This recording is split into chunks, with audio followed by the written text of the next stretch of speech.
তো এখন আমরা ঢুকছি চা পাতির ফ্যাক্টরিতে, যেখানে চা পাতি বানানো হয়। এই যে দেখো মিনু ট্রি এন্টারপ্রাইজ।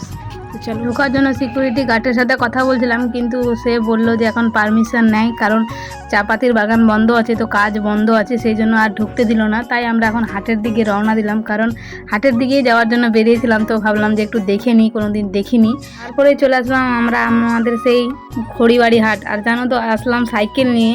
পিসি বলছে আমরা তো কোনোদিন সাইকেল নিয়ে আসিনি, ফার্স্ট টাইম তোর সাথে সাইকেল নিয়ে আসলাম, তাও আবার ডবল চালাই নিয়ে আসলি। তো আমি বলি আমার এগুলো অভ্যাস আছে পিসি। তো যাই হোক, গল্প করতে করতে দুই পিসি বেটি চলে আসলাম হাটে।